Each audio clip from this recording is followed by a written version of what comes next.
It's fun. It goes from 0 to 60 in 4 seconds. We can't agree on I know. I've been in my friend Anna. I think you met Anna once. Sit next to somebody at a light. It's like, On your phone? Oh. How you doing? because that's the way I do Good. it. I know. It pays to be tall. Oh, my gosh. I don't have to turn it on or off. I don't turn it on when I get in, and I don't turn it I off thought when you I were get gonna have him take that. It's unbelievable. Wow. Well, now you have What a lot is of that? that. Now next week you have the hard part. What's Your the soul hard part? opera's on. Oh, right. Well, they're not gonna I said that to How are you? Ellen. They're supposed to do one thing and one thing only.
No, it's 8:30 tomorrow morning there. Thanks, Dee. There was a time you had to be prompted to touch that. Is it like an app that tells you when the train is? That's one of our YAC advisory committee members. Hey, Bernadette, welcome. Paul Simon wrote a song called Bernadette, you know. Paul Simon who? You know that? What was that? Bernadette by Paul Simon? Yes. Yes. Oh, geez, you should. It makes you look good. Maybe on Saturday Night Live. It was for that Broadway show he did. That,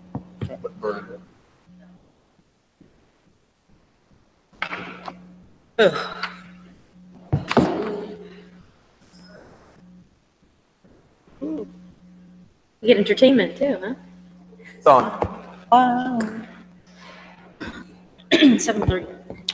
Good evening, everyone. Would you please join us in a salute to the flag?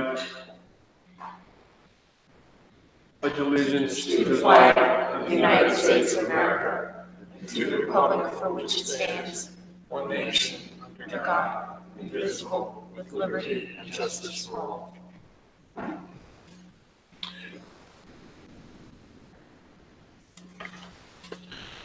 Good evening. Welcome to the October 2nd, 2018 meeting of the Maplewood Township Committee.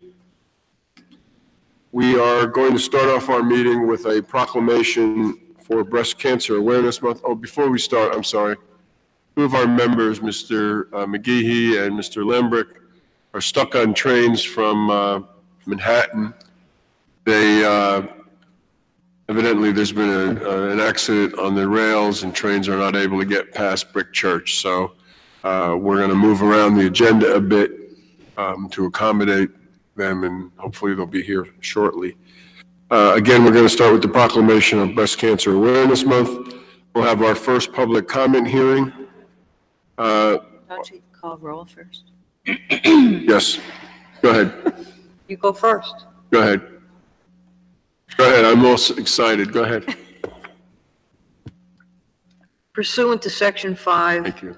Chapter 231, Public Laws of 1975, this is stated for the record that adequate notice of this meeting has been provided to the public by posting and maintaining the annual notice of regular meetings on the bulletin board of the municipal building, by mailing the annual notice of regular meetings for 2018 to the News Record and Star Ledger in December 2017, and by filing said notice in the office of the Township Clerk. Ms. Adams? Here. Mr. Daffis? Here. Mr. Lembrick, Mr. McGehee, Mayor DeLuca. Here. Whereas Chapter 231, Public Laws of 1975, commonly known as the Open Public Meetings Act, requires that all meetings of public bodies be open to the public. And whereas Section 7 provides that the governing body has the discretion to permit, prohibit, or regulate the active participation of the public at any meeting, and whereas desire of this governing body to comply with the provisions of this act, same time to conduct its business in an orderly and expeditious manner, now therefore be resolved by the Township Committee, Township Maplewood does hereby prohibit, except as set forth in the formal agenda, active participation in the deliberations of the governing body by the public, except as otherwise prescribed by law, does limit the public to the observation of the actions and discussions of the governing body at all of its regular and special meetings. Need a motion. So moved. Second. Ms. Adams? Yes. Mr. Daffis? Yes. Mayor DeLuca. Yes, thank you. Okay, as I was saying, we're going to start off with a proclamation for Breast Cancer Awareness Month, then we'll go into our first public comment. The Board of Health meeting, we're going to postpone that as long as we can to see if Mr. McGehee will get here. We're introducing 3 new ordinances this evening. The first is to impose a $37 capital improvement charge on the sewer fee for 2019, 2020, and 2021, and that's to cover capital assessment from the joint meeting. I will be introducing an ordinance dealing with our affordable housing development, particularly with the affordable housing development fee. Then we'll be introducing an ordinance that deals with land use code, dealing with the Maplewood Country Club overlay zone. We have 7 discussion items. The first will be talking about term limits, limits on consecutive terms for township committee and committees. Merchant parking in Maplewood Village will be second. Number 3, partial tax payment policy. 4 is an update, Sustainable Maplewood Committee. 5 is an update from the shared Maplewood South Orange Municipal Court. 6, we have some discussion of a grievance from an employee. 7, we'll be talking about a recommendation on public park closing time. We have 12 items on our consent agenda. We'll be certifying the annual audit. We'll be appointing the commissioner and alternate commissioner to the New Jersey Intergovernmental Insurance Fund, appointing a deputy tax assessor, adopting an affirmative marketing plan for the Township of Maplewood dealing with our affordable housing program. We'll be amending the capital budget to include Memorial Park flagpole restoration. Joining the resolution to join the Essex County Cooperative Pricing System. We'll be adopting a personal time off program to allow employees to donate time to others. Let's see, we'll be awarding a contract for the Parker Avenue roadway improvement. We'll be approving payment of bills, awarding a contract for emergency management service billing, and approving the minutes of September 17th, both open and closed. We'll have our second public comment period. We will adjourn at some point to go inside to close to do a interview of a candidate for the Community Board on Police. Then we'll come back out here. We will make an appointment of the Community Board on Police. There are 6 appointees, and we'll be doing that this evening. We'll be doing administrative reports, elected official reports, and then we will adjourn. So with that, I'm going to ask Ms. Adams if she would read the Breast Cancer Awareness Month proclamation. Thank you, Mayor. Whereas about 1 in 8 United States women will develop invasive breast cancer over the course of her lifetime, and whereas breast cancer is the most commonly diagnosed cancer in women, and it's the 2nd leading cause of death among women. And whereas in 2018, an estimated 266,120 new cases of invasive breast cancer are expected to be diagnosed in women in the U.S., along with 63,960 new cases of non-invasive breast cancer. About 2,550 new cases of invasive breast cancer are expected to be diagnosed in men in 2018. And whereas every 2 minutes, a woman in the United States will be diagnosed with breast cancer, in women under 45, breast cancer is more common in African American women than white women. For Asian, Hispanic, and Native American women, the risk of developing and dying from breast cancer is lower. And whereas a woman's risk of breast cancer nearly doubles if she has first-degree relative, mother, sister, or daughter who has been diagnosed with breast cancer, and whereas about 40,920 women in the United States are expected to die in 2018 from breast cancer, though death rates have been decreasing since 1989.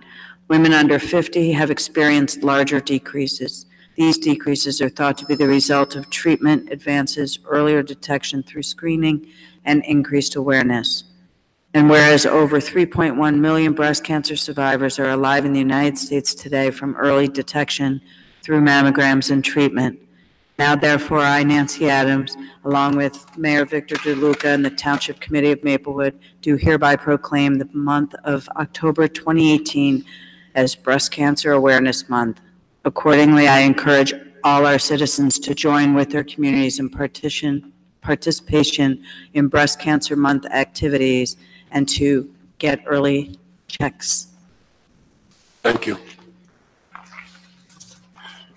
Okay, we're going to have our first public comment period. Is there anyone who would like to address the Township Committee?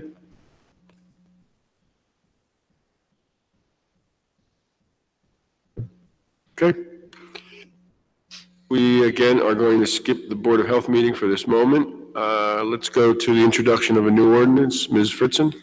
Mr. Mayor, item number 8, ordinance number 2928-18, is an ordinance amending an ordinance establishing and defining user charges in connection with the collection and treatment of wastewater sanitary sewer.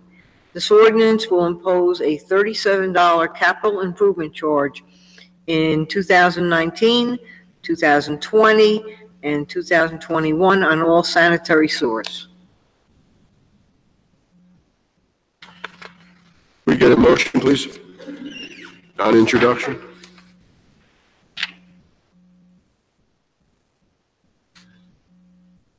Oh, sorry. I move the passage of this ordinance on its first reading, its publication according to law in the Maplewood South Orange News Record, and a hearing to be held on October 16th. Second. Please call the roll. Ms. Adams? Yes. Mr. Daffis? Yes. Mayor DeLuca? Yes, thank you. We have another ordinance on introduction. Yes, item number 9, ordinance number 2929-18, is an ordinance amending, revising, and supplementing the Township's Affordable Housing Development Fee Ordinance pursuant to requirements of the Superior Court of New Jersey. This ordinance amends and revises the Township's Affordable Housing Development Fee Ordinance in accordance with the applicable COA regulations and the Fair Housing Act, FHA, and under the direction of the Superior Court of New Jersey. Mr. Desiderio, do you want to speak about this ordinance, the next ordinance, and the resolution 203, just sort of put it into perspective?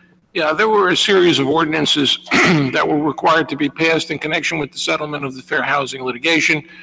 This is the last two, I believe. They're all going to go to the planning board for review on October the 9th. Hopefully, they will report back that they are satisfactory as regards the master plan, at which point the Township Committee will finalize those, and we can then report to the court with regard to them. I don't know which is which right now, but one is with regard to the overlay zone at the golf course, and the other, there have been a series of them with regard to various marketing. I think that's the resolution. Yes, actually. that's the resolution. That's the resolution. So, but it's all part of the grand plan to get the litigation settled, which will give the township immunity from builders' remedies lawsuits and advance the township's position of a positive attitude with regard to affordable housing. Mr. Daffis, can we get a motion on introduction? Certainly, Mayor. I move the passage of this ordinance on first reading, its publication according to law in the Maplewood South Orange News Record, and a hearing to be held on, is that going to be the 16th or the following? No, October 16th. On the 16th, October 16th, 2018. Please call the roll. Ms. Adams? Yes. Mr. Daffis? Yes. Mayor DeLuca? Yes. Okay, and we have another ordinance on introduction. Yes, Mayor, it's item number 10. Ordinance number 2930-18 is an ordinance amending, revising, and supplementing Article 5, Chapter 271-70A 5B of the Township's Municipal Land Use Code pursuant to the requirements of the Superior Court of New Jersey. This ordinance amends the Township Land Use Ordinance by establishing new requirements for the Maplewood Country Club overlay zone in accordance with the settlement agreement entered into between the Township of Maplewood and the Fair Share Housing Center on September 5th, 2017. Mayor, I move the passage of this ordinance on first reading, its publication according to law in the Maplewood South Orange News Record, and a hearing to be held on October 16th. Second. Please call the roll. Ms. Adams? Mr. Daffis? Yes. Mayor DeLuca? Yes. Things go fast when we only have three. Yeah. Okay, let's go to the consent agenda. Can we get a motion on the consent agenda? So moved. Second. Please call the roll. Ms. Adams? Mr. Daffis? Yes. Mayor DeLuca? Yes. Okay, under the discussion items, let me do item number 4 and number 5, and then Ms. Viveros can do item number 6. Number 4, Sustainable Maplewood Committee. Just wanted to update you on a few of these things. Number 1, our energy aggregation program. We are still moving ahead in cooperation with Milburn, South Orange, Glen Ridge, Montclair, and Verona. Our plan is to put out a bid and receive those bids for electric for our residential customers here in Maplewood and in these other 5 towns. That will be received on December 4th. And the plan is, if all goes well on that date, and we're able to secure a lower price with a cleaner mix of energy production, we will take it up at our meeting that evening for consideration of approving that contract. And we will begin the actual energy aggregation program in the spring of 2019, somewhere around April, I believe. That's great. So, in another item that we dealt with was we did a local government energy audit, and they looked at our lighting and heating, and they came up with a proposal that we could save over 370,000 kilowatts of electric and almost 200 BTUs of fuel savings for an energy cost savings of $63,000 and a reduction in carbon emissions of nearly 400,000 pounds. What we're going to do is we are now using that audit to move into another stage, which is called an Energy Savings Improvement Program, which will actually kick off another more in-depth audit, and we will be able to start this program. One of the things that we're hoping for is that we'll be able to roll in the pool filter and the motors there as part of our energy savings, and be able to get something new, more efficient use, and be able to, this program is supposed to pay for itself, so we'll see what happens there. And then lastly, I wanted to bring up the single-use bags. You know, we did not move that ordinance in the interim, and we knew we weren't moving it because we knew that Senator Smith chairs the Senate Environment Committee, was going to introduce a bill, which he has. It's moved out of his committee on a 4-1 vote. And the proposal now being considered by the state is to ban stores from providing single-use plastic shopping bags, plastic drinking straws, and the styrofoam food containers, the clamshells. It also would create a 10-cent fee on single-use paper bags, and this would finance a new plastic pollution prevention fund. Now, what is different here is the bill only applies to food service businesses or stores that have more than 1,000 square feet of retail space. So it's somewhat larger than a lot of the stores we have here.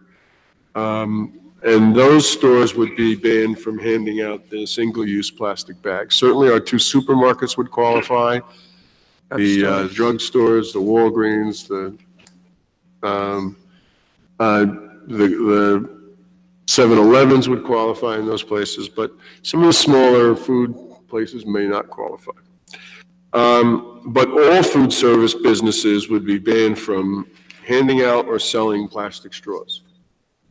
And all businesses would be banned from using the styrofoam, including the butcher trays, you know, when you go to buy meat and there's that white. Yeah. So That's good, that's going to be a year to phase that out.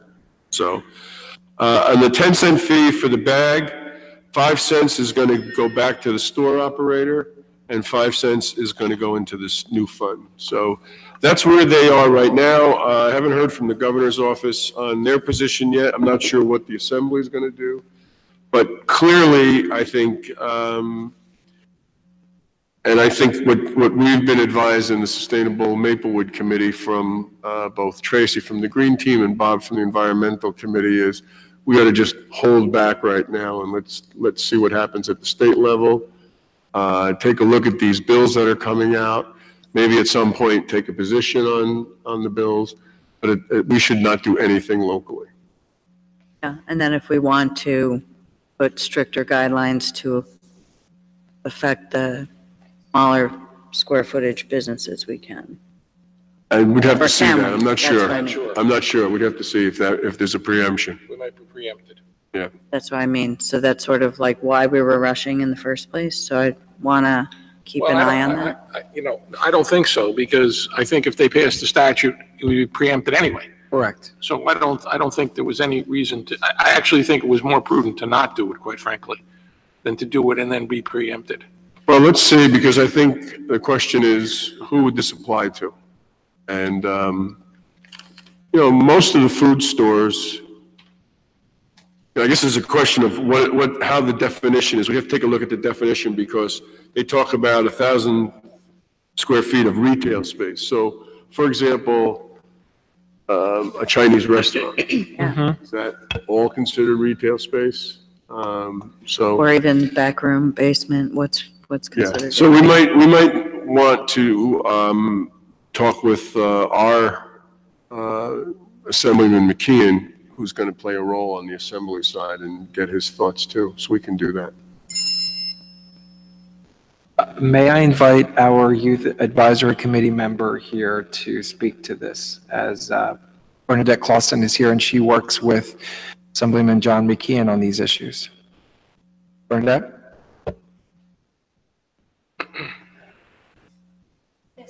Bernadette Clausen, Youth Advisory Committee Chair.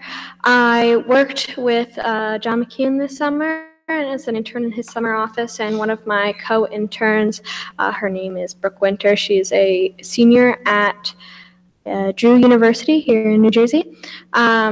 She worked primarily on a bill that we were proposing for John, but it seems that Mr. Smith's bill is what is going to probably go to the floor.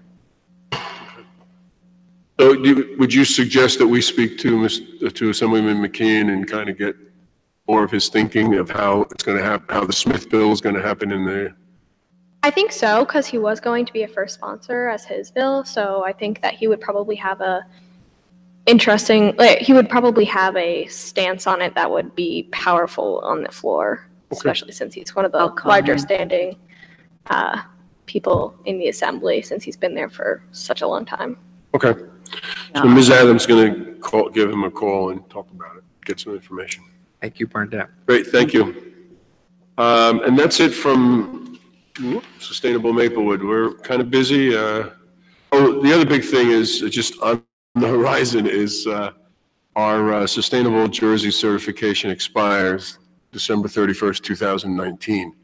And it is really hard to put it all together. We have to put the application in June, so we're going to be starting to work on this now because it takes a good 6 months to get it together.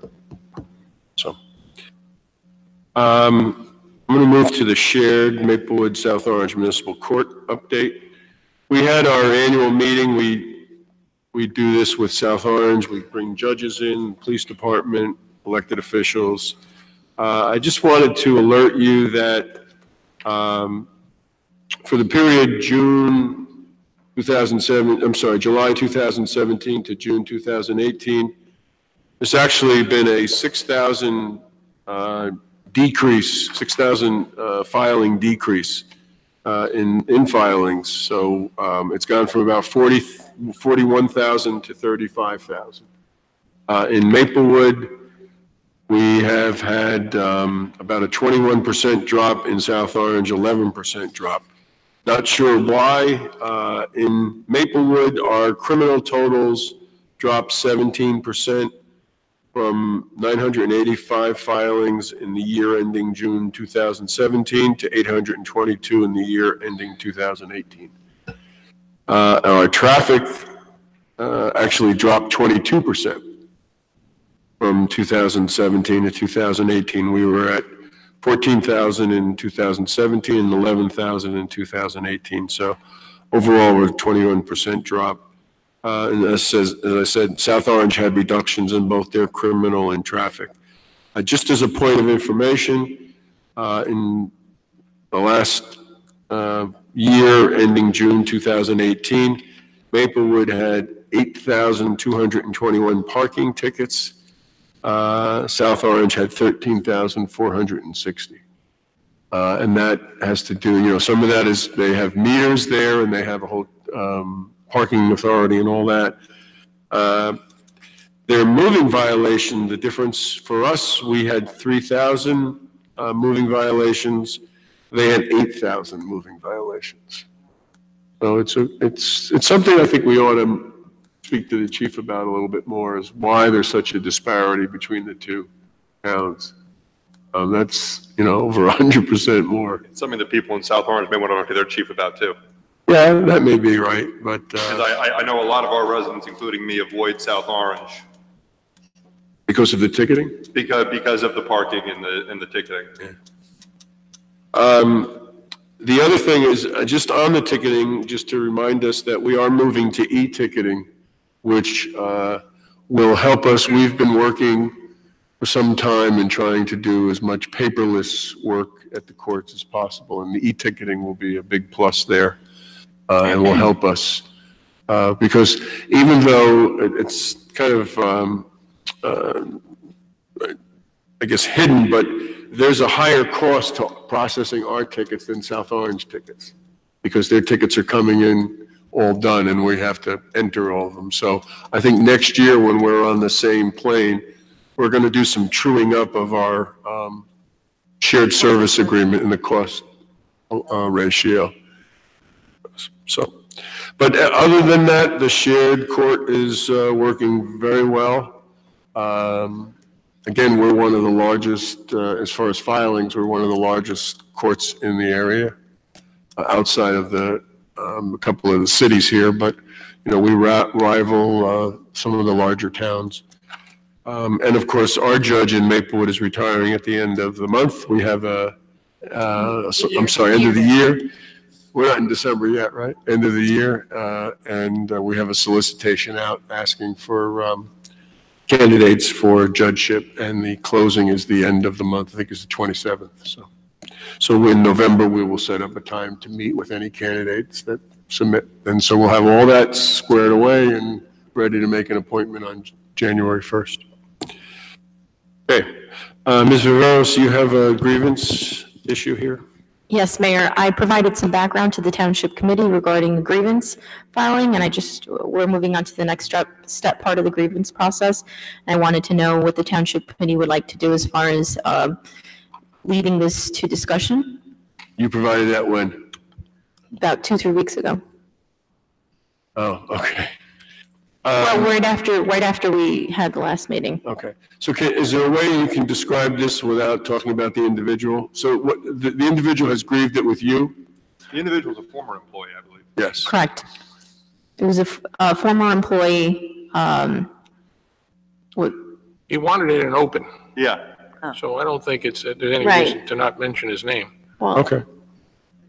I mean, if you can do it without, that's up, but I don't, The bottom line is, I well, the think. description of the matter. Go ahead. The employee was terminated, was on probation, missed 3 days of work. According to our employee handbook, if you are out 3 days or more without notice, then you've abandoned your position. Right, but the issue, excuse me for interrupting you. The issue is whether or not you want to hear the grievance. Right. I don't want you to be Yeah, 'cause- tainted by Right. this. Okay, so the issue is, do you want to hear the grievance or do you want to let This is what I'm just trying to establish.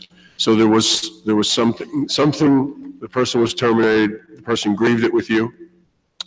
The person was already terminated, so they took it to the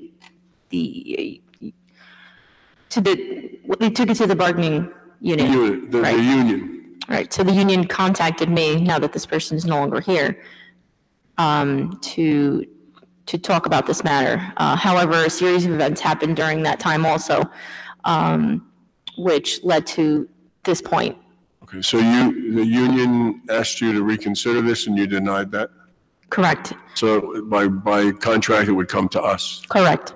Which you can just affirm her decision and let it go to the next level, Right, and that would be where Perk and the state? That would go to Perk. Yeah. or you can Is hear it. there anyone who wants to hear this? I would just prefer just go right to the state. There's no, I have no desire to hear this Yeah. grievance. Okay. so I think we need a motion to just, anything? Yeah, that's fine. So you're moving to affirm her, to the administrator's decision and to allow the grievant to go to the next level. is there a motion on that? So moved. Second. Please call the roll. Ms. Adams? Yes. Staffis? Yes. Mr. Lembrecht? Yes. Mayor DeLuca? Yes, thank you. Mayor, I can do number 3. Yes, if you would do that. Okay. So at your direction, we drafted an ordinance to amend and to allow for partial payment of taxes. It's raised more questions with both the CFO and the. Oh, my goodness. I said I would bring it back to you. So I think I sent everybody, right? The memo from the CFO? Yes, okay, you have it. Here's the only thing we want to clarify, and then we go into, then we go, bless you. Then we go into 3 things. We have this worded, partial payment of taxes in advance of the due date will be accepted, subject to an uncertainty. But the issue Ronki has with the taxes that are past due, the way this is worded, if someone missed the November payment, the November 1st payment, they couldn't come in with a partial payment in December because it would not be in advance of the due date. And I thought that that's what you guys all agreed on, that you had to make the partial payment in advance. Is that right? Right. Yes. Okay, so, got that one. We also need to make sure the ordinance specifically states that delinquent property taxes scheduled to be sold at tax sale must make payment in full. I don't have any problem with saying that. I think it's pretty clear. There are technicalities to timing, but usually we accept a check for, well, whatever their process is in collecting checks is their process to collecting checks. I don't think it needs to be in the ordinance. The last thing that I really don't see as an issue, but it could be if someone overpays. So his example here is someone, as an example, right now, if someone owes 3,000 meals as a check for 3,300 for whatever reason, we would apply the 300 as a prepayment for the next quarter. Yeah, I just want to make sure that this ordinance with a $1,000 limit won't let us get tangled up where we are returning a $3,300 check because it's not a minimum payment a minimum payment of $1,000. I thought they're the ones who wanted there to be a minimum payment, quite frankly. So they've Yeah, totally. but I do understand what he's saying. Is it, so there's an overpayment and a partial payment. So can we just say something about it doesn't include overpayments? The answer is absolutely. So can you maybe go back and rewrite this and come to us with that? Absolutely. Not a problem. I'll put it on for the next time, assuming we don't get any more questions. Yeah. Okay? With that? Yep. Okay. All right. So- Let's,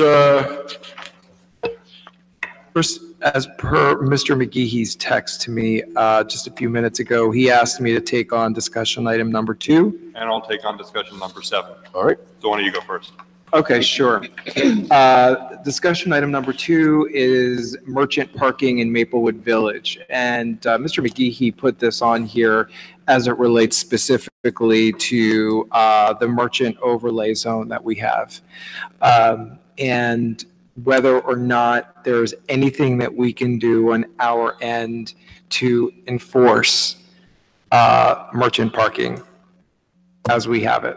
And I believe Mr. McGee reached out to Mr. Desiderio for any legal advice, if any such exists. Mr. Desiderio? Yeah, it wasn't merchant parking, it was time limit parking. Time. By My- merchants. my- By merchants. By merchants. Yes. And my answer was no. My answer was time limit parking applies to everybody equally, and we can't say merchants can't park there. So, I mean, the issue is that certain merchants or employees of merchants come out and move their cars every 2 hours, and that prohibits other people from using those Those spaces. spots, right. And the issue is what, if anything, we can do.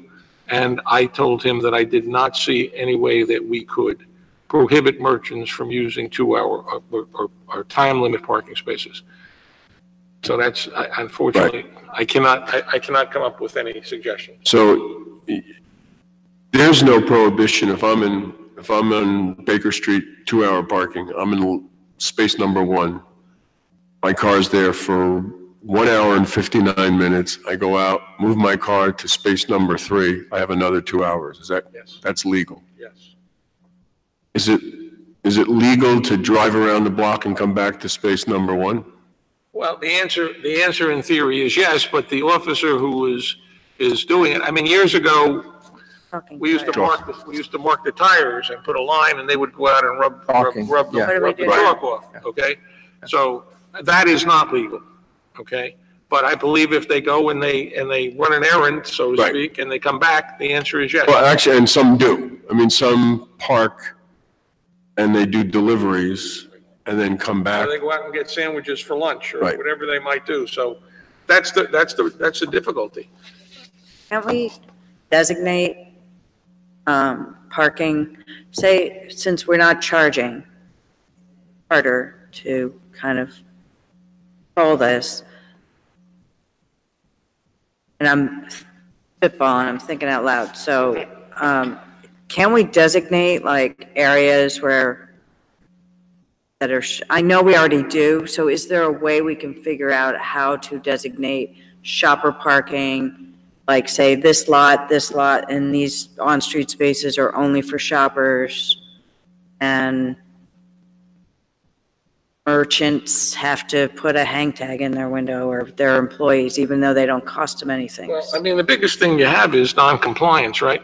I mean, you've designated merchant parking, all right? Where? No, I know, but if, I know, I'm So trying to, what happens if you're I working know. in a store, you go into the Maple Leaf and have something to eat, you're actually a customer Technically there, a right? You're customer. a shopper. Right. It's a. You know, there's the legal part and then there's the sort of ethical, moral thing and then there's just a business sense question. I mean, if you can't come and complain to us about there's no parking, if you're allowing your Yeah. employees and you yourself are parking in front of your stores. happens all the time. And not just in Maplewood. No, everywhere, every downtown I've ever known, but there are ways around it. In Summit, they just in Summit, they charge for parking, Right. on-street parking. They just switched over to pay stations, license plate recognition.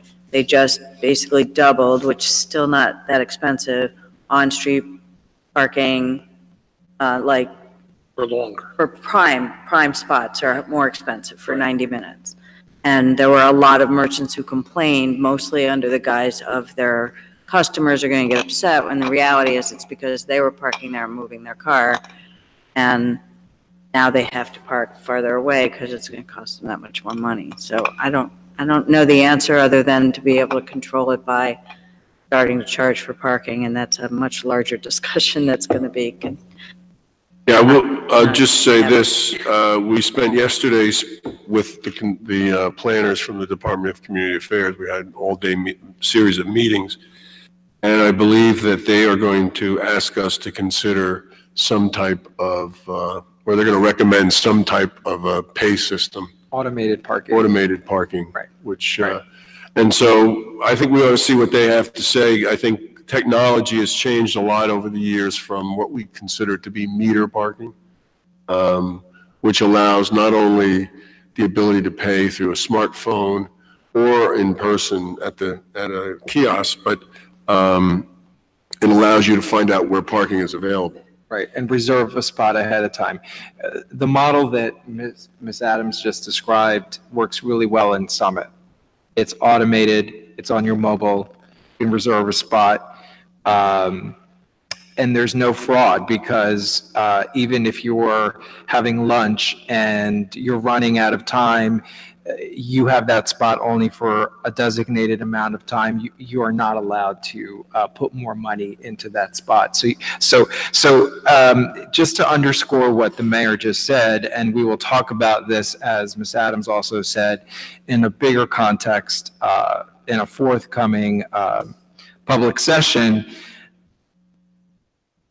What we need to realize and accept in Maplewood is the fact that yes, of course, we can have more parking spaces, but everybody who has come in here and looked at our situation, they have said overwhelmingly, the majority of the people who have looked at this, traffic consultants, valet services, and most recently the LPS, the local planning services from the government, they have said that our problem is mostly a parking, management problem.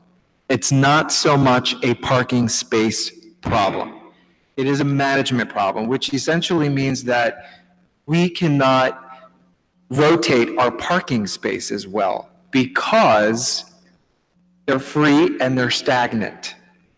The other thing to think about here, again, for a forthcoming discussion in greater detail, when we think about free paid parking, it's not the old school model with those awful old meters where you have to find a coin and you're trying to get it into the thing and it's not working and you're twisting and you put a bag over and you hope a cop is not looking at you and you're freaking out. It isn't like that anymore at all. It's automated. It's very easy to implement. And most importantly, it really doesn't cost much. Again, in Summit, you can park during the peak hours of lunchtime for 2 hours for 75 cents. 75 cents that you do automatically from this. Very, very easy. And as Ms. Adams stated, for that very easy system, they've been able to move cars around, free up parking spaces, and it's almost as if they added new parking spaces. And of course, we will talk about in the future a longer term structural parking decks, but those are very expensive. And that's another thing people don't realize. And if we put in a parking deck, the parking in that deck will be free. And then we will have an inequity where the parking everywhere else will not be free. So it's something to start thinking about and owning and talking about more regularly, as our parking situation is only going to get worse in the village. We have a couple new restaurants opening up, so the demand is only going to increase, and that is a good thing. It's a product of our success of our downtown. We are improving our downtown in so many ways. We have new pavers going in, beautiful sidewalks. It is revitalizing our downtown, so more people are going to want to come here. So we need to figure out how to accommodate that. So just to Mr. come. Mayor, can I just, I mean, just to bring us back to the immediate issue, which is the merchant parking. Yes. Thank you. I'm wondering if we can work, I'm sure we've already both made a discussion, but thinking that we can work with the Alliance and tried to get some peer pressure for, merchants to put on their fellow merchants to not do what we see a lot of them doing, which is having employees or owners taking up prime parking spots for the better part of the day and moving cars around rather than taking advantage of the not too distant merchant parking. And, I'm pretty frank. I've been frank with the few business owners and managers in the village who've complained about parking. And I've said, you know what? I don't lose any sleep for you because your employees and you are taking up some of the prime parking spots. Park a few blocks away and leave those spots for customers. That's not on us. That's on you. Help yourself. So I think we should work with the village and the Alliance and tell them, look, talk among your fellow merchants and tell them to stop doing this. Because we can work on some long-term stuff, but in the short term, I think they're going to have to help themselves. And that's something definitely that, as a liaison to the Maplewood Village Alliance, we've been talking about a lot. And what we find is we do outreach and education, and it works for a few months, and then it goes away.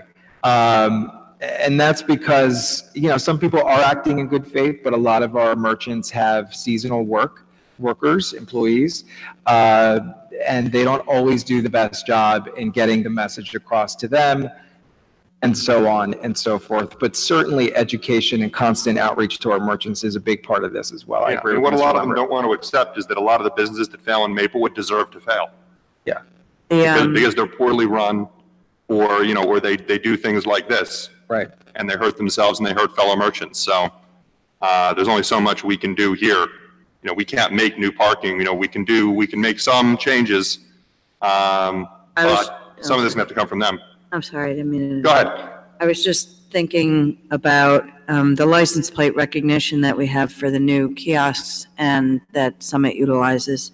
I wonder if something like that can't be utilized if businesses are required to file their license plates of the owners and their employees with the township, and then license plate recognition for when they're parked for more than 2 hours in the village, because it doesn't matter where they're parking, and otherwise should be parking in merchant space. But Mr. Desiderio, I thought you were saying that's something we couldn't do. I don't think you can.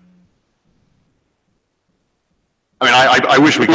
If other municipalities require merchants to park, like I have a permit in Summit, I can only park in designated areas for downtown employees. With that permit. Right, well, that's But you sort can of what park I'm anywhere saying. else So you we want. give them permits that they don't even have to pay for, but they have to park in designated areas. No, they have Mr. to pay for them. They have to pay for them. It's a nominal. Oh, it's cost. nominal, it's like $25 a year. But if you wanted to pay the 75 cents, you could go park in one of those other spots, right? Yeah, although it's $1.50, but okay. Okay. It depends. Yeah, no, but I'm just saying, I'm just spitballing, trying to figure out how, if we give them permits, the permits are nominal at best, so they're required to get permits for their workers, and it's by license plate recognition. Yeah, but then you don't know when they're working and when they're not working. I know, I'm trying to. Let me ask you, was some other talk about merchants getting merchant parking permits from the town for $25 and then selling them to residents to park? Do you know anything about that? We've heard that happens. We don't know for sure. We have no, other than anecdotal evidence that others have witnessed this, I have not myself. I have heard from the MVA board members that they know that this happens. Get it, what are they, oh, for train? Oh, nice. Cheaper than Yeah, what no- we charge. No kidding, They can park. $25 a year, it is cheaper. They can park pretty close to the train Yeah. station too. Right. Like in front of the Bergdorf. Okay, yeah. So, Ms. Fritzen, do we require license plates when we give a merchant permit? That's just it. They're transferable among the Yeah, business. because of all their. So there are no plates. They have to, we require proof from their employer that they are in fact a merchant. But the tag itself is transferable among the business. Right, so maybe what we ought to do is look at this on operational, so that you put a number on that tag, and if they transfer it, they have to come back here Right. and transfer it, I'm listening. okay? So a business might have to buy Because the like, commuter pass, parking permit rather, has your license plate on it, it has to match. Right, But we've So- never done the merchant parking. yeah, I think we need to start. And Mr. Desideri, why is it that we can't do that? but we can, We can do that. yeah, we can do that if they're buying a permit, I misunderstood. yeah. 'Cause that would be even what we do with the parking permits for the commuters. So keep it consistent. We can start doing that right away, Okay. tomorrow. All right, well, we're continuing to talk about parking. We have a parking committee. We're looking at a lot of different things, and there's some really cool things that we're going to be coming out with, the whole branding of parking and Yes. coordinating it with merchants and stuff, so. Right. Okay, so let's move to number 7, public park closing time. Yes, Mr. Mayor, Mr. McGee had put this on, but I will handle it. This has been discussed at the Public Safety Committee, it was discussed in the Recreation Advisory Committee, and most recently discussed at the Recreation and Human Services Subcommittee, with the benefit of a memo from Chief Duvall. And this originally came up because the mayor had raised over the summer the idea of taking a second look at it, perhaps standardizing our hours for our parks, since there's some disparities among the parks, and it's an issue we haven't really looked at in a while. And the recommendation that came from Chief Duvall was to make all of the parks, all of the parks currently are posted open at 5 a.m. and to keep that. And 3 parks, Orchard, Maple Crest, and Boyden, are currently posted as closing at sunset, and D Hart and Memorial are posted as closing at 10:30. Chief Duvall had patrols conduct several inspections of the parks. Recently, he sent us photos of the various signs. They looked at the lighting in the parks in the morning and in the evening, and determined that the lighting in all the parks along the walkways was sufficient for persons walking through. And the chief also prepared for us a crime trend analysis of each of the parks. And I think we were actually all, those of us who read the report were pleasantly surprised that overnight the parks have actually been very, very safe. Just a few incidents over the last nearly 3 years overnight in the parks. The chief recommends that since the majority of residents start to use the park, who use the park in the morning, do so before work and can start as early as 5 a.m. even when it's dark out, for walking their dog or exercising, or even particularly here in Memorial Park, residents walking to catch the train for work. The chief recommends not changing that time, keeping the parks open at 5 a.m. across town.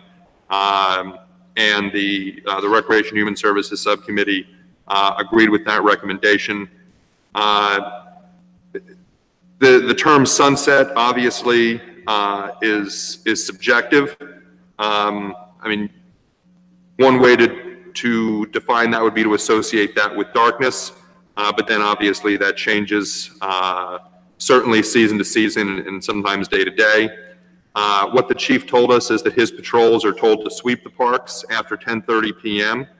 And that's because by 10 p.m. most organized activities in the parks are completed, and that leaves people time to exit those activities. And he said sometimes patrols will conduct inspections even earlier, but the reality is that they don't start asking people to leave the parks until after 10:30 p.m. And they like to have the parks cleared out before the shift changes at 11 p.m. So the recommendation from the chief, which the Recreation and Human Services Committee, so Deputy Mayor McGehee and I supported, was to make the hours across the board 5 a.m. to 10:30 p.m. In all parks. And alternatively,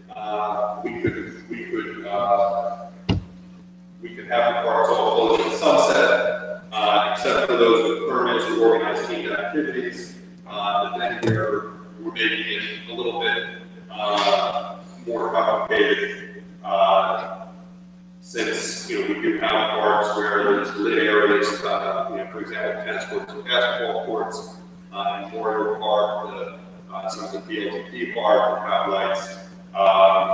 So those are our options, and the recommendation that we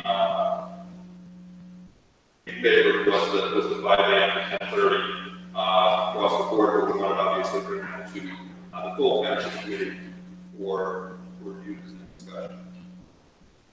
What does it exactly mean when the park is closed? No one can be in there at all? What's the definition? Well, the definition is that the police will help people to leave if they're not there. And I imagine if someone was told to leave it was not, and that would subject them to arrest. And if you're walking your dog in the park because you live nearby after 10:30 p.m., is that also a problem? Trespassing. Yeah. Yeah, it's prohibited, to the extent that, some of the parks sort of have the walking paths that are lit, that are sort of on the outskirts of the recreation park near the road. And I think that, obviously our officers will probably use some discretion there. There's difference between sort of walking or taking your dog for a walk sort of on the corner of the park versus Pitching a tent. Being somewhere sort of dark in the middle of the park for some other reason. But I think as a technical matter, currently, and our proposal doesn't change the current rule with respect to that. Right. It's just to standardize and make it a little more clear so people know when the parks are open. And actually now they're not supposed to be walking their dog after sunset. So you're giving them more time to walk their dog.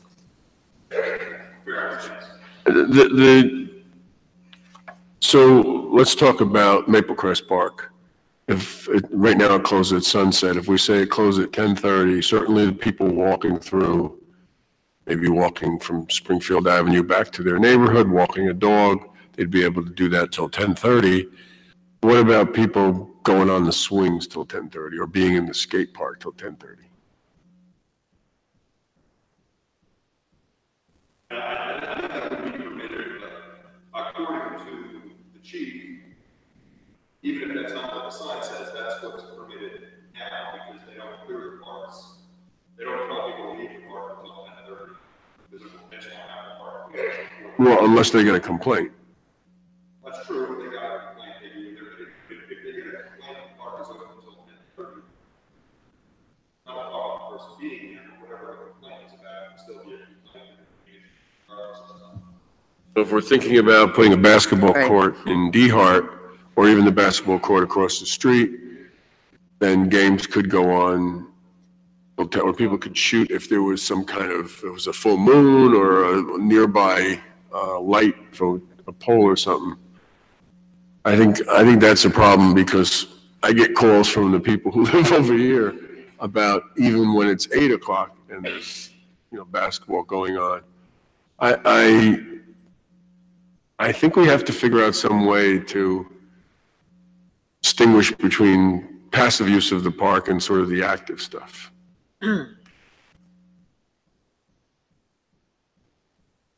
Maybe we could, I don't know if you have anything, because I know we have to treat people the same, but. Right, but that wouldn't matter at this basketball court anyway, because as long as they can see and they.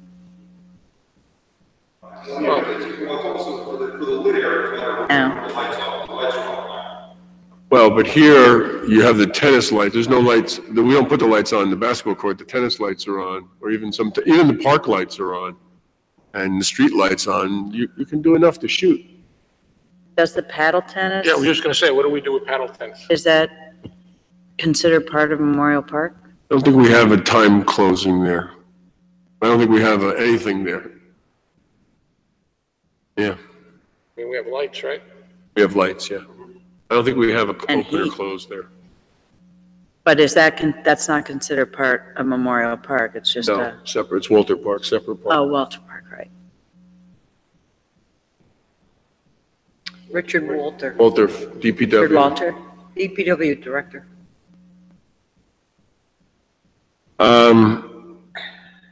I agree with the 5 AM, I agree with the 10:30, but I think we have to think about what are the uses until 10:30. Or even 5 o'clock, I guess. Or tennis, I mean, or soccer. Right. A 7 AM game, I don't know.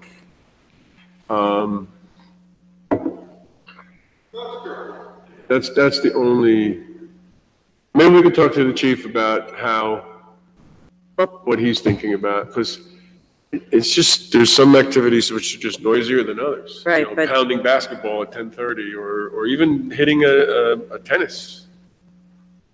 But though, like you said, both, if the court goes in Hart Park and that park's already open till 10:30 and Memorial Park's open till 10:30 where the other basketball courts are, so. And if they're not lit at either park,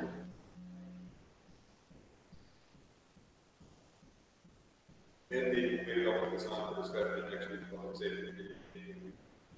talk about this with the chief. That's a good idea. Okay. I mean, I didn't. I think the framework is good. I think, we have to not make neighborhood people walking in their dogs violating the Right. closing. Right. That- criminals. Yeah, that, You buy a house right next to the park and then you can't use it, or, Yeah. or you get a citation because, you're walking your dog. Right. Or told you have to leave the park. Or you can't even just sit and look at the stars. No, I know that.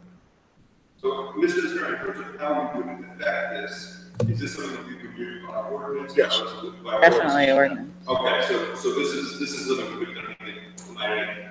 Oh, no, we would have to have drafted it and introduced it exactly. Okay, so maybe I'll put this on for discussion next week, public safety, I'll put it on for discussion back here on October 16th. Yes, we Yeah, can, this is, Mm-hmm. thank you.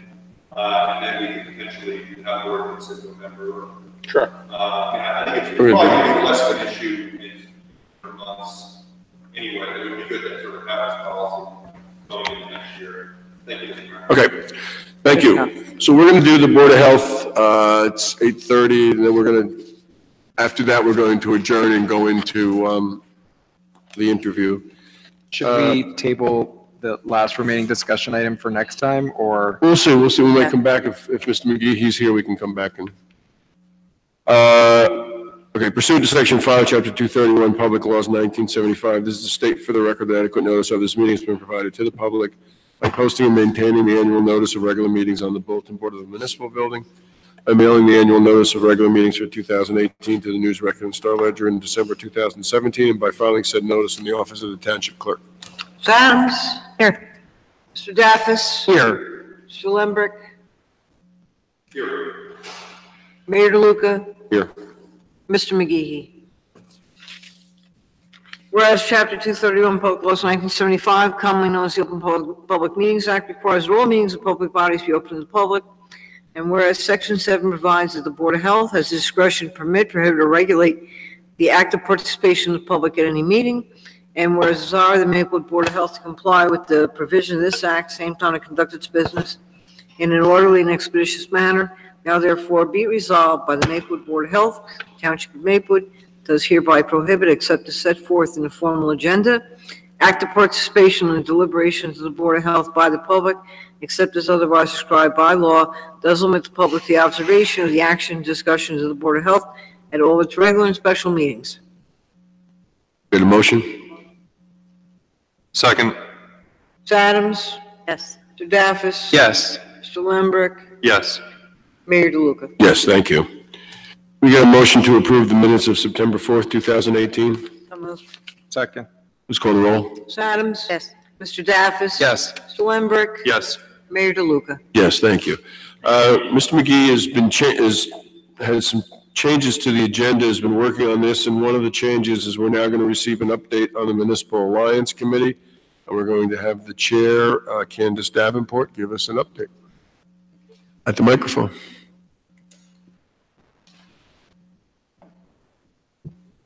Good evening. As the chairperson for the Municipal Alliance for Maplewood and South Orange, I just want to give you an update. We had our first quarter meeting on September 25th, and some updates that Mr. McGee wanted me to update you on was back in June, as you know, once a month, the police department has been holding an open gym program at the high school once a month, and we conducted a survey of the students after that 6 month from January to June, and feedback from the students was very positive and that the open gym is well received. Perception of the Maplewood police officers through this program has improved among the students, and the program has increased community involvement and interaction with youth at the high school.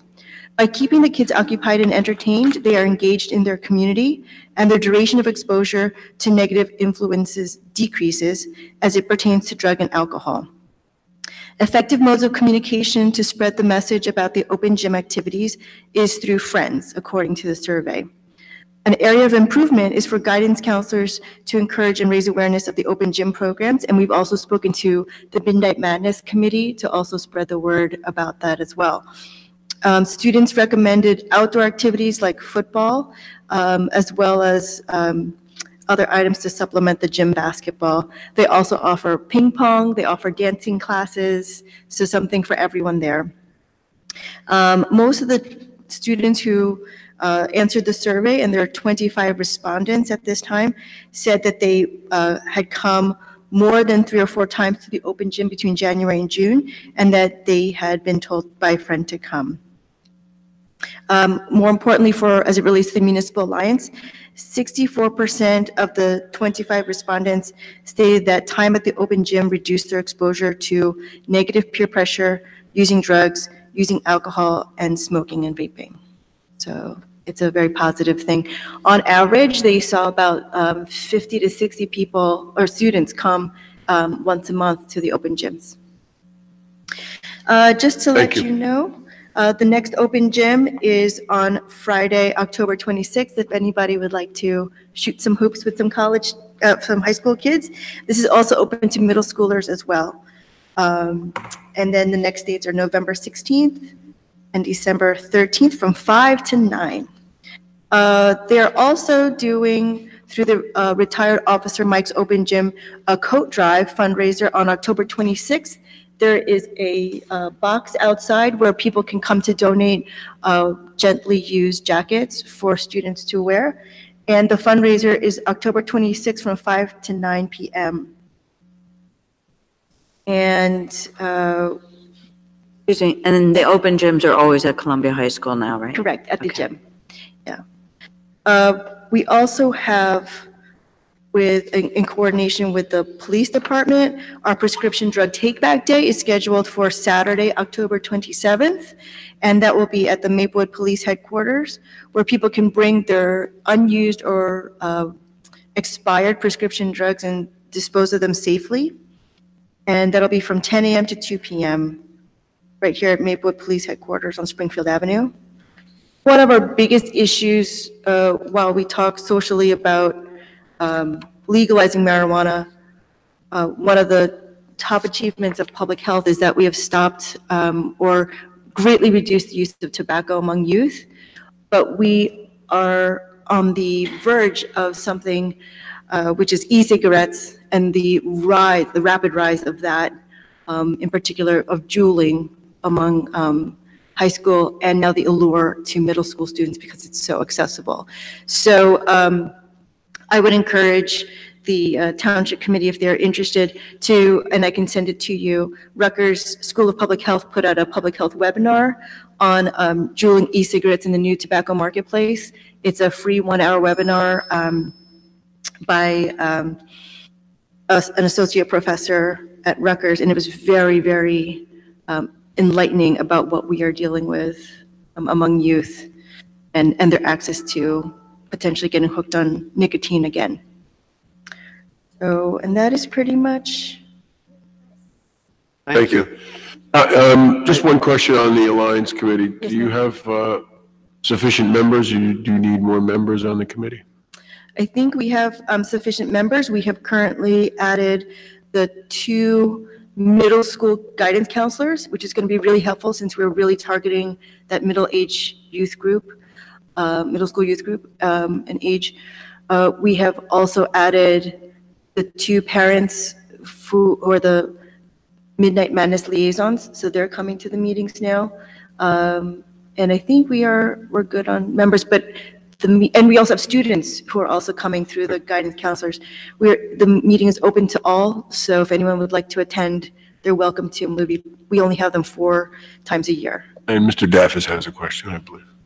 Thank you, Mayor. Ms. Davenport, I just wanted to put a couple things on your radar that I think we could, in the upcoming year, work on as part of the already robust programming that the Muni Alliance is doing.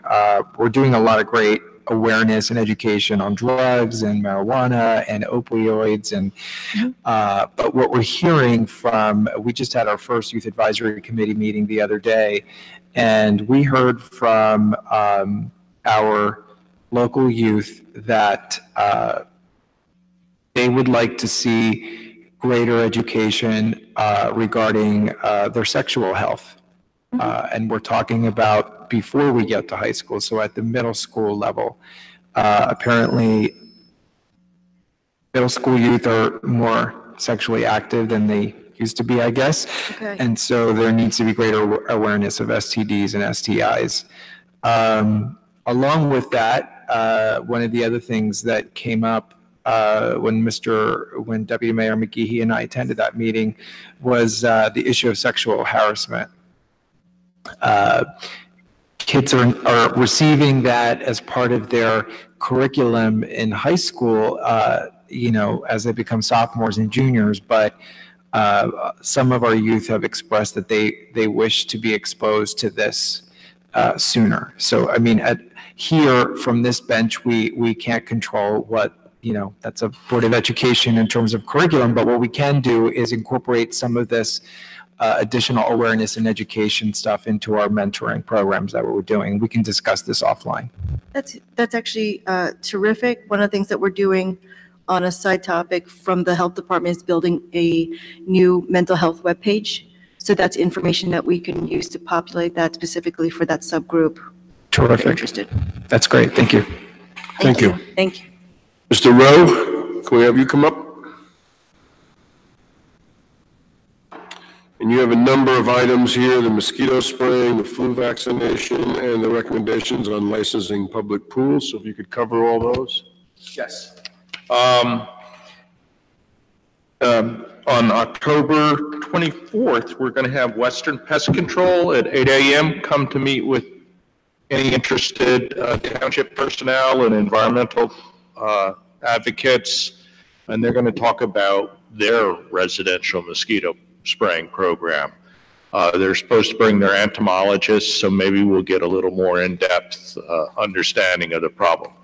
And the good news is I was able to contact the head of the Rutgers Vector Biology Department, and she's planning a new study on the new ways to control mosquitoes.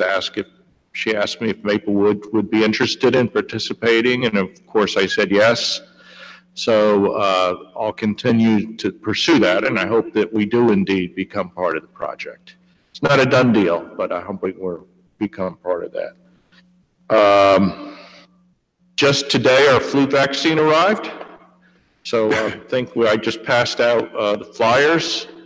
So we'll be doing them on October 24th, which is a Wednesday, and Saturday, October 27th. So we'll be off and running on the flu shots again. And last year, I don't know if you heard the news, but last year was a very bad year for flu. And they're estimating it might have killed 80,000 people. So it's not a disease to be treated lightly. So we'll be giving shots. Number 8, there's been some changes in the public pool laws, and a public pool to us is like a condominium pool or the Winchester Gardens or the Country Club pool or even the town pool. And so currently we don't have a license ordinance in Maplewood, and I think it's time we do one. And I would like to draft one and present it to maybe Mr. Desiderio for review. Any objection to that? No. No, just not private pools. Right. Right, yeah. We're all going in Rogers Pool next summer. That's my report. Mayor, did I hear you say that styrofoam clamshells are going to be banned? Yes. And does that also mean styrofoam coffee cups? Not sure. And styrofoam, like, ice cream cups? Not sure. We'll have to find that State out. statute. And did I hear you say that styrofoam meat trays were going to be part of the In 1 ban? year's time, yes. Okay, well, I'll just say I'm not so sure about that one. I'd like to discuss that for sanitary reasons. Any questions for Mr. Rowe? Are you coming back up, Ms. Davenport? Okay. Okay, thank you. I think we have nothing for you, Mr. Rowe. Thank you. Thank you, Mr. Rowe. Just one more thing to add regarding the Municipal Alliance, that the YouthNet Maplewood Mentors Program started by Frank McGeehee with Diane Malloy and the Maplewood Police Department, which has taken place now in its second year at Maplewood Middle School, is off and running. And the police will be receiving training like they did last year on how to work with youth of that age group. And ADAPT, which is through Family Connections in East Orange, who is a partner in our Municipal Alliance, had mentioned that we are now one of the 6 towns in their federal grant that will be receiving funding, and they'll be doing more programming in our township with us for Municipal Alliance work. Great. Thank you. Thank you. Is there anyone who wants to address the Board of Health? Seeing no one, will close that. Anything else for the Board of Health? Motion to adjourn? There you go. Second. Please call the roll. Ms. Adams? Yes. Mr. Daffis? Yes. Mr. Lembrecht? Yes. Mayor DeLuca? Yes. Mr. McGeehee? Yes. Thank you. Is there anyone who wants to address, excuse me, address the Township Committee? Because after this, we're going to go into close. Yes. Just come up and give us your name and your address. Bernadette Clausen, Chair of the Youth Advisory Committee. I came to report our meeting that we had last Sunday with Mr. Daffis and Mr. McGeehee. At this meeting, we addressed many of our collective wishes for what we would like to see as youth in the community as we continue to evolve.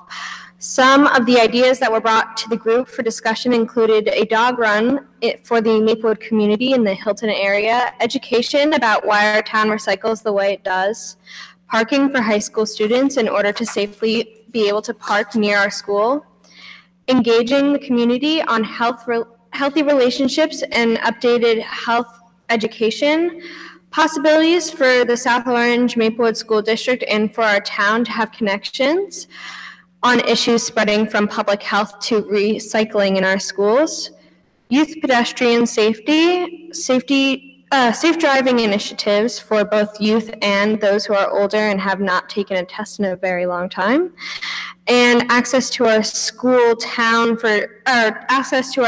for disabled members of our community and parents with strollers. That's referencing the 2 stairways that NJ Transit owns but lead to our town.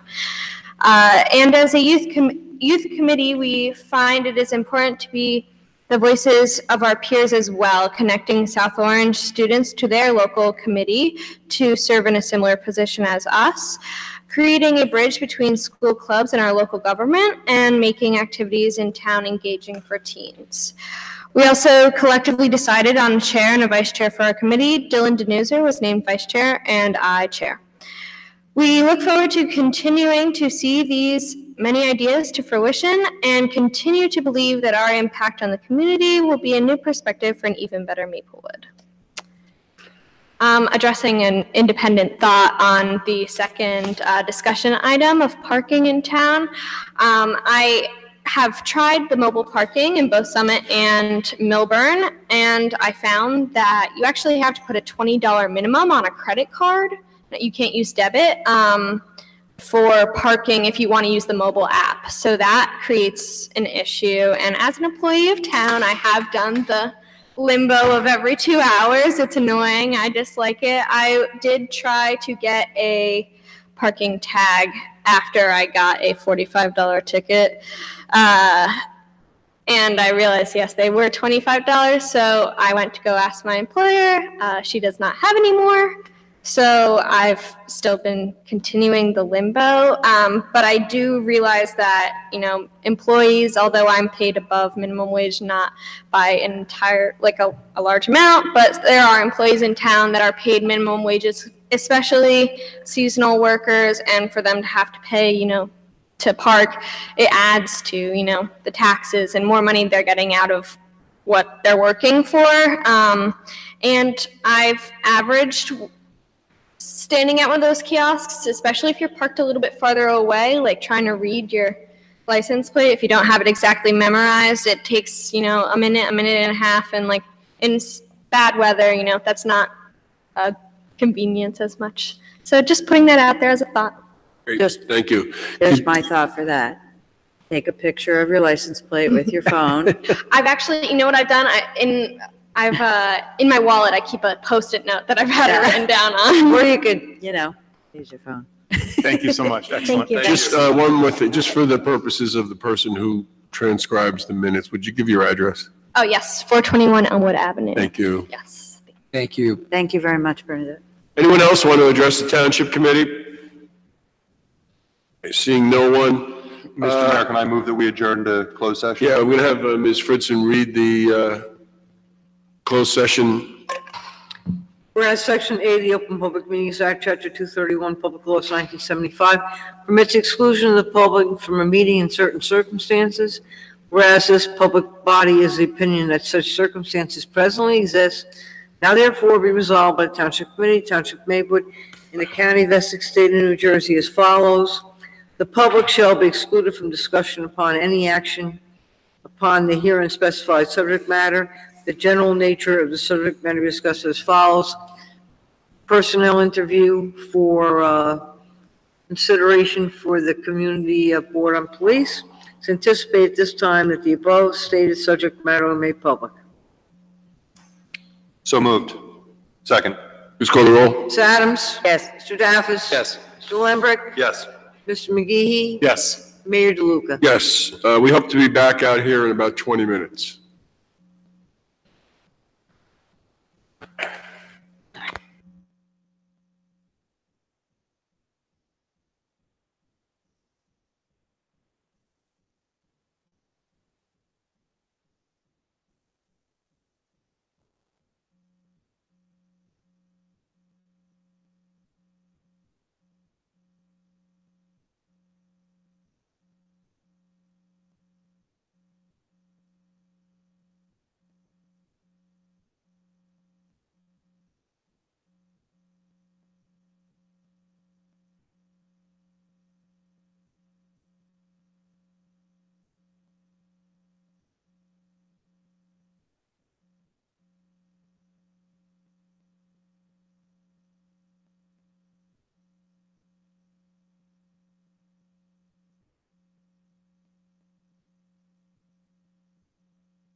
Okay, we are back.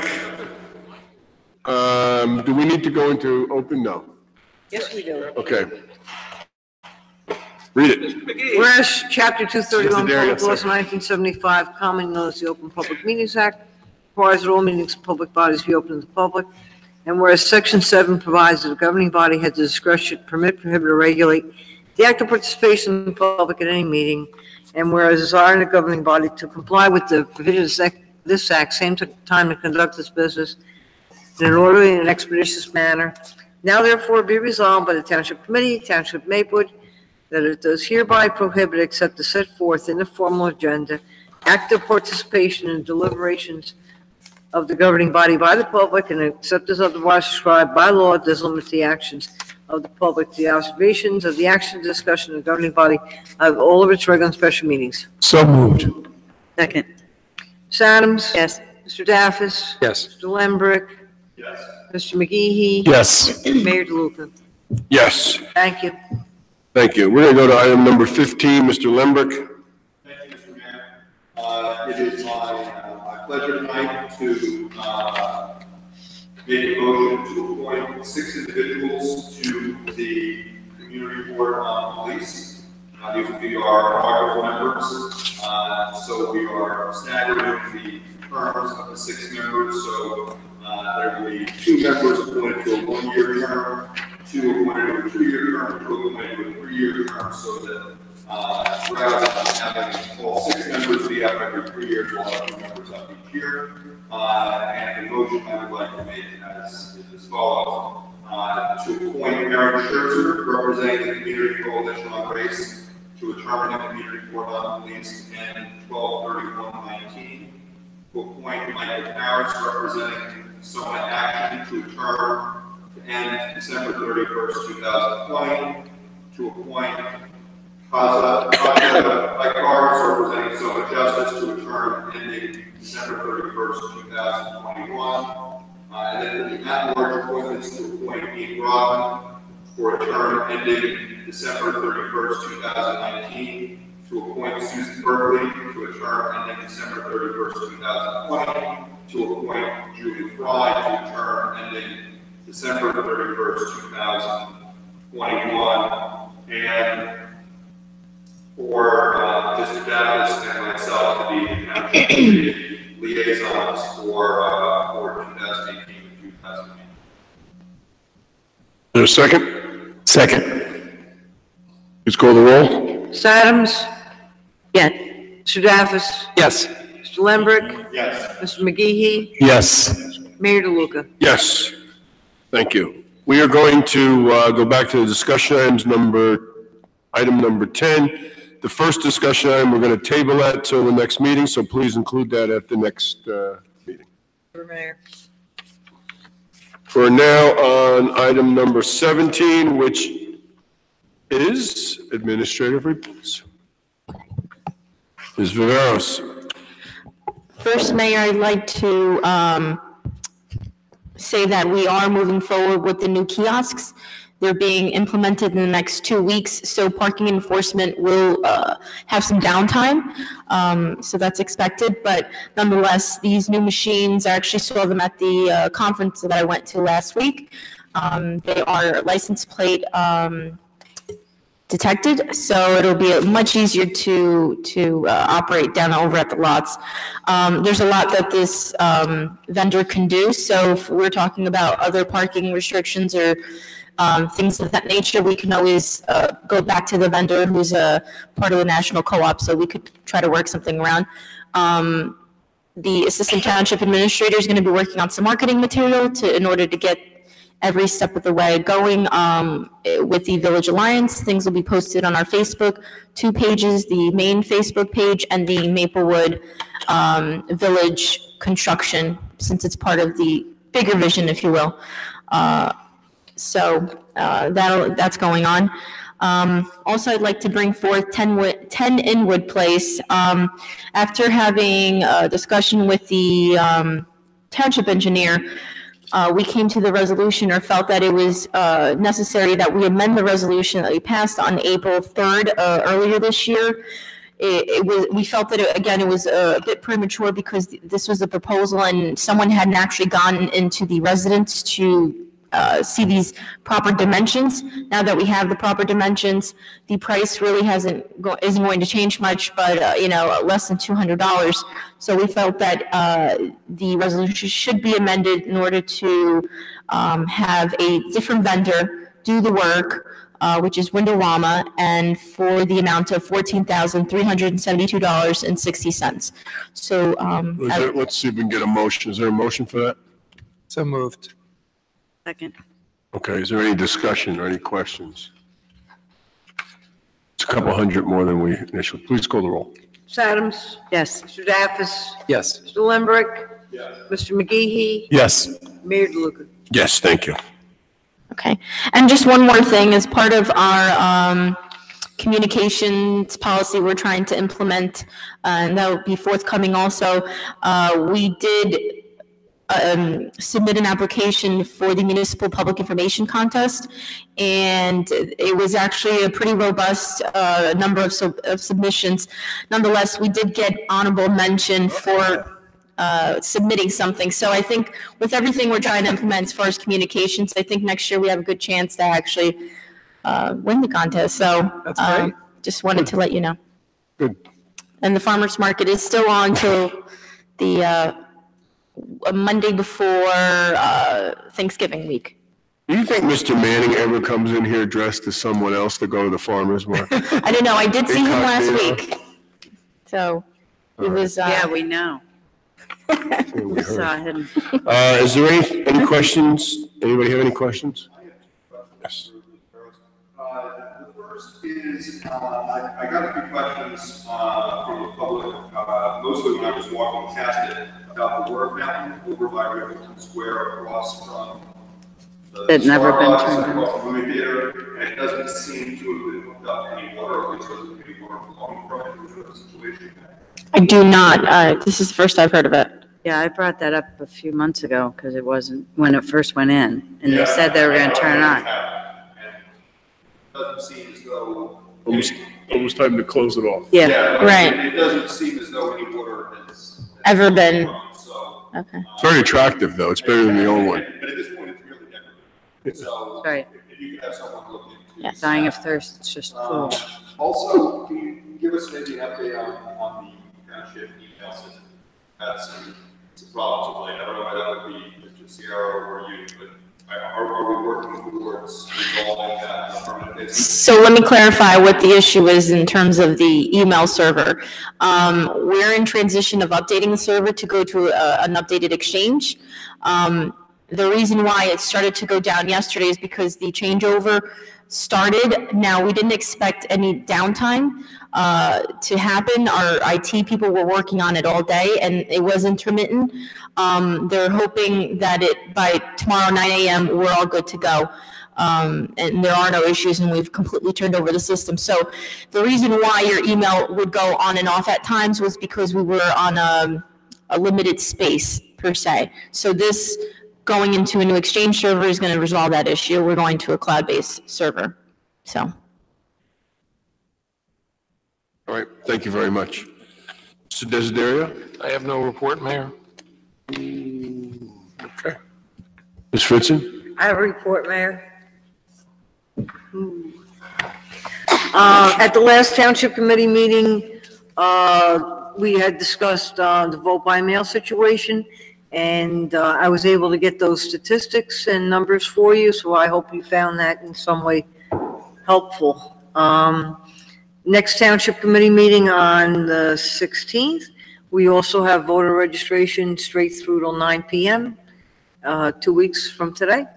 But we get people come in every day of the week to register to vote, which is a great thing.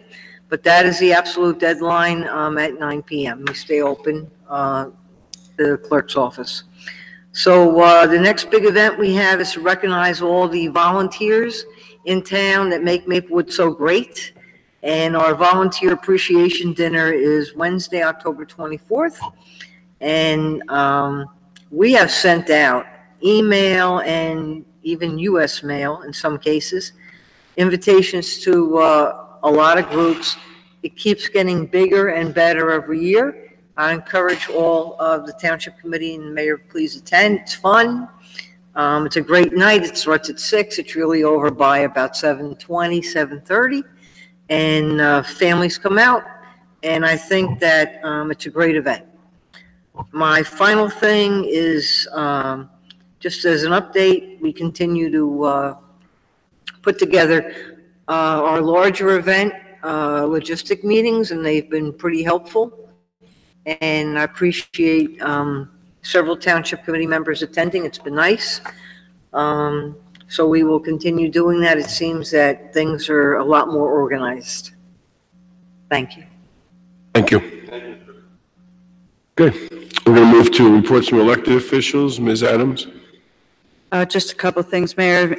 Flagpole Hill in Memorial Park, which is the area by the flagpole, thus the name, up by Donnell Road, and Maplewood Memorial Park Conservancy applied for open space trust funds for that project to re-landscape it, beautify it, and just, it's larger than you think it would be when you think of it. It's a big area that will make a nice statement, and seeing the park coming off the train, and that project is finally going to put a shovel in the ground and be done on Monday, beginning Monday.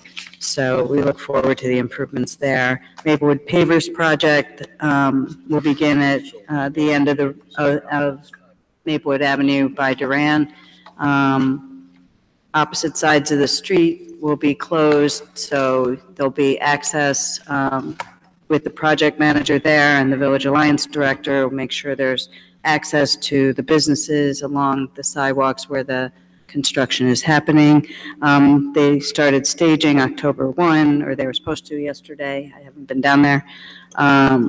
So that'll be ongoing for the next few months with breaks for the holidays.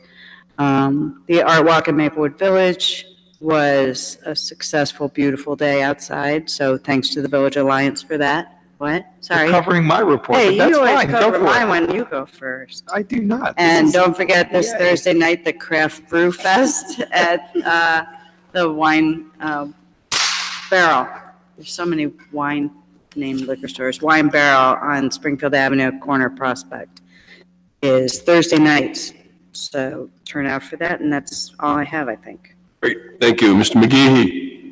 Thank you, Mr. Mayor. I'd first like to thank my colleagues this evening for stepping in and stepping up in regards to addressing some of the discussion items, as well as some of the ordinances for first passage this evening. I want to recognize that our residents were very disgruntled this evening, including here's the present person here, where we waited about 3 hours on the train when there was a fatality outside of Brick Church. You know, I think it's come to a point now where we need to really reach out to New Jersey Transit. Maybe Mr. Riveros can do this and ask them, what is the evacuation plan? I don't think our residents should be stranded on a train for 3 hours. It doesn't make any sense. I understand there's a backlog of trains, but it doesn't make any sense. What if someone needs to get their medication? You know, they have to pick up their children. It's just that the logistics doesn't make sense. I understand that the actual impact of a train on a human body at a certain speed is a very uncomfortable situation, but it still doesn't make sense that you can't back the trains up or find some type of process to get residents and just New Jersey citizens safely off trains so they're not on trains for 3 hours. I know that was an issue with airlines in the past, such as JetBlue has been addressed, but we need to get that addressed. I will call the community affairs person, government affairs person. Thank you, Mr. Mayor. And that'll be my report for this evening. Thank you. Mr. Daffis, yeah, I think you're done. Right. All set, right? You're welcome. You're welcome. I have a couple items, Mayor. Thank you. All right. You can embellish too, I'm sure. We got to show the people that we're working on the committees we're There assigned you to, go. right? This is why we're doing this. So I'll start off with economic development. Mr. Mayor, you alluded to this a little bit earlier. We had a very great all-day meeting, follow-up meeting with the LPS team from DCA about the Maplewood Village Visioning Project. and received great information from residents, the feedback. Over 1,000 people responded to the survey, 950 of whom actually went beyond answering the survey questions and providing very substantive comments. Who said that people in Maplewood don't have an opinion, right? And we expect to receive the report from the group soon, which will include some short-term, non-costly, easy solutions, as well as some long-term solutions that would certainly revitalize our village, its look, its feel, stimulating the economy, talking about possible parking solutions, and being forward-thinking in terms of business development, tapping into cyber economy, and talking about business innovation and incubation. It was a really great meeting, and we will discuss what those recommendations are going to be specifically as soon as we receive the report. Village pavers, we talked about. Art Walk, we talked about. And not forgetting our other business district, Springfield Avenue Partnership, as Ms. Adams alluded to earlier, craft beer tasting next Thursday. This Thursday. This Thursday, excuse me, the 4th, 6:30 to 9:30, right. I wanted to mention a couple things from our Senior Advisory Committee. Tomorrow at 10:30 a.m. at the Woodland. Join us as we celebrate the acceptance of Maplewood and South Orange into the AARP network of age-friendly communities. It's a high honor, and that means a lot in terms of what we're doing to make our community more age-friendly. Free rides to the farmers market continues via GoGo Grandparent. You needn't have an account or a credit card to take the ride. All you need to do is call 855-464-6872 15 minutes prior to when you want to go, and they will pick you up and take you to the farmers market. I want to highlight the senior tax freeze, the property tax workshop coming up on Tuesday, October 9th at Maplewood Town Hall, right here at 10:30 a.m. Again, our state reps, Assemblywoman Myla Jacey and Assemblyman John McKeon, have arranged for staff from the Division of Taxation to speak about property tax the property tax reimbursement program, also known as Senior Freeze. From the Community Coalition on Race, their annual dinner is next Saturday, October 13th. Please get your tickets. I talked about this great event before. This year, they're focusing on honoring local businesses who have committed themselves to integration and inclusion, intentional inclusion in the community. I want to highlight they had a recent coffee house discussion last week for the Latinx community. It was absolutely successful. We were able to come together and meet folks in our community from Haitian, Afro-Caribbean, who are right here, the residents, and we often have not been able to bring them to the table and to have frank discussions about the issues that are important to them and how we could better include them in what we do. And that's all I have. Thank you, Mayor.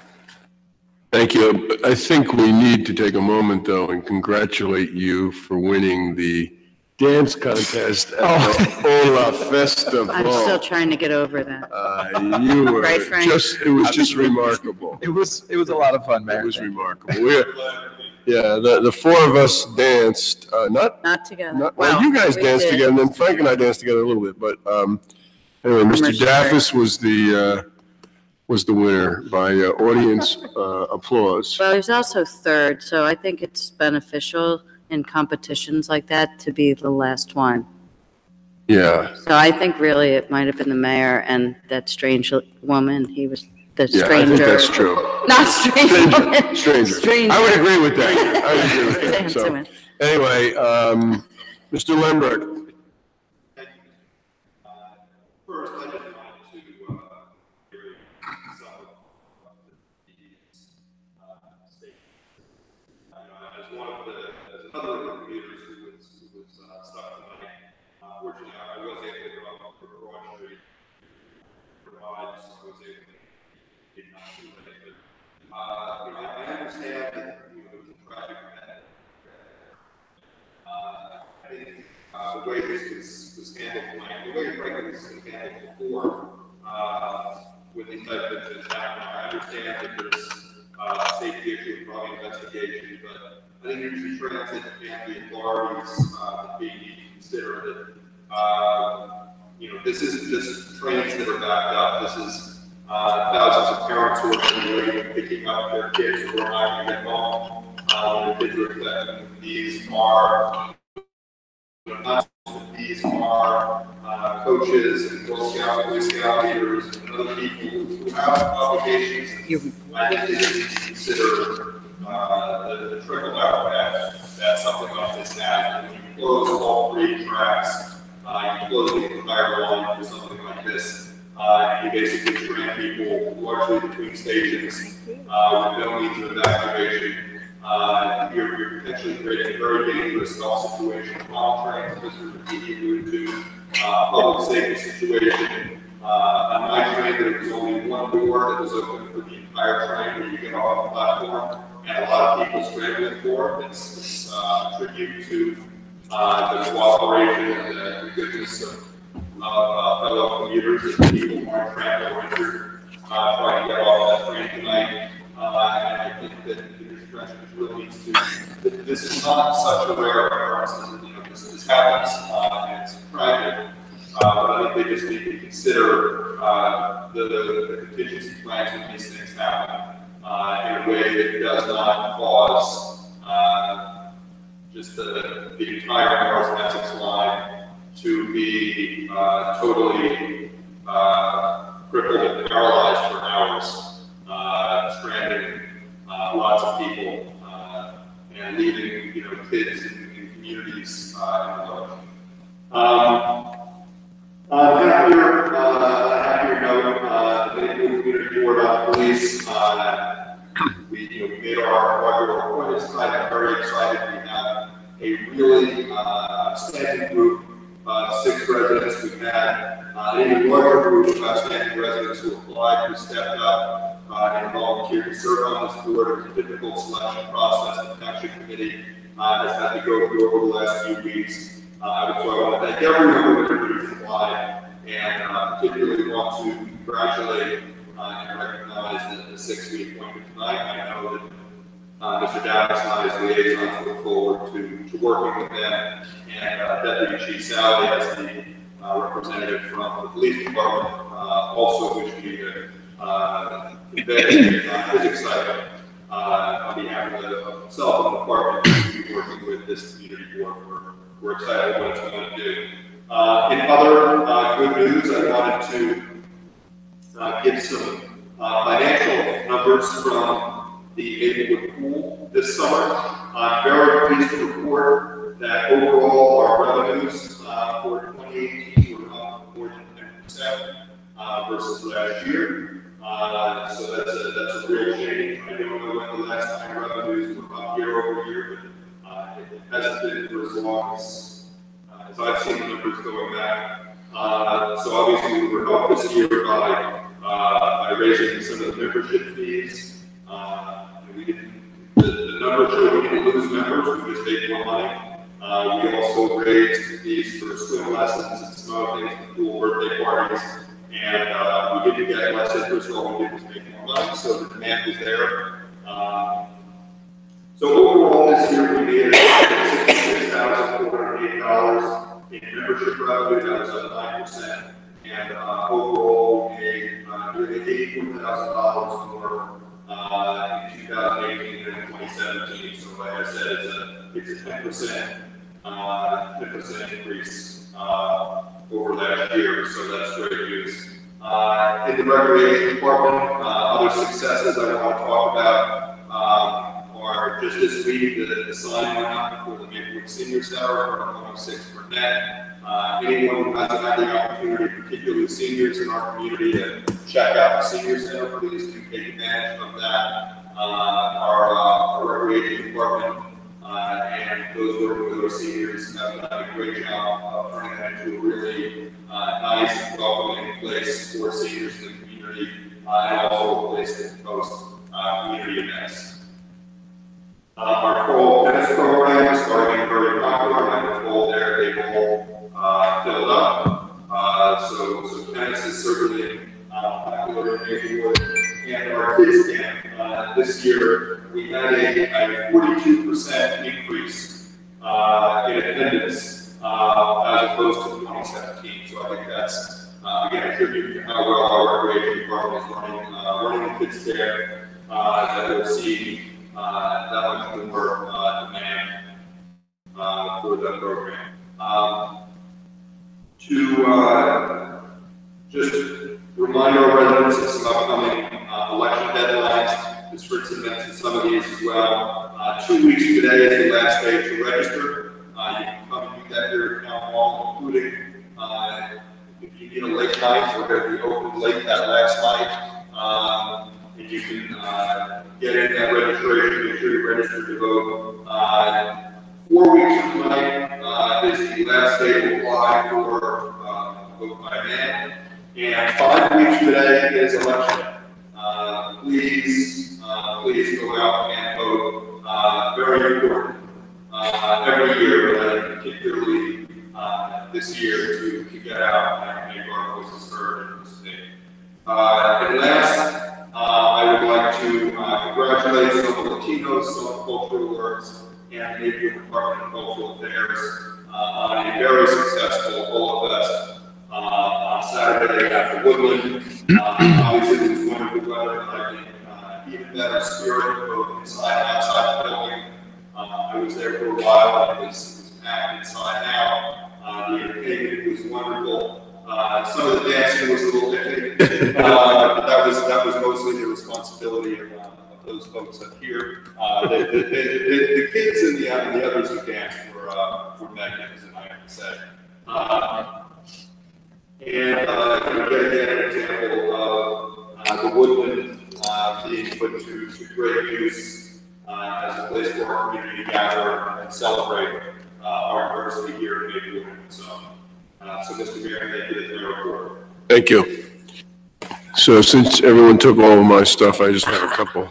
My office hours are next Tuesday, the 9th of October from 7 p.m. to 8 p.m. Just wanted to give a quick report on the library bond. I called the state librarian and then also spoke with the consultant who's working on this, on the bond. So we're about probably 2 months, maybe 3 from the issuance of the regulations in draft form, and then there's a 30-day period. We're still moving forward. The Library Foundation is still moving forward.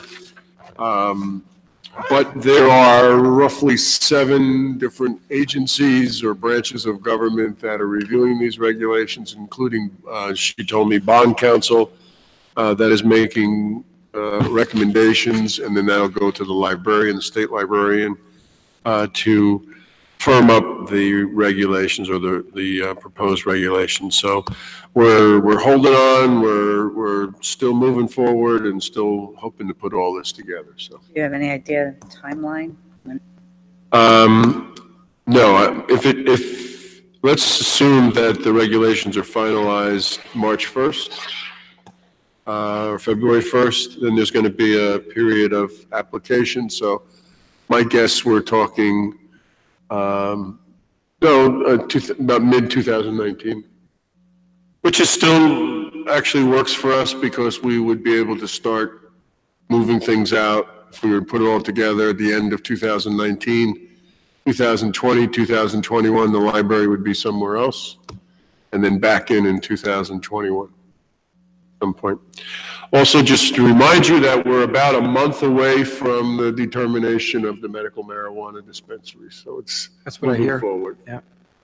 And as I heard Ms. Davenport talk about that, if we do that, we have a community benefits agreement that we would essentially double the municipal alliance funding with another $27,000. So anyway, that's where we are, and I think we're going to get a motion to adjourn.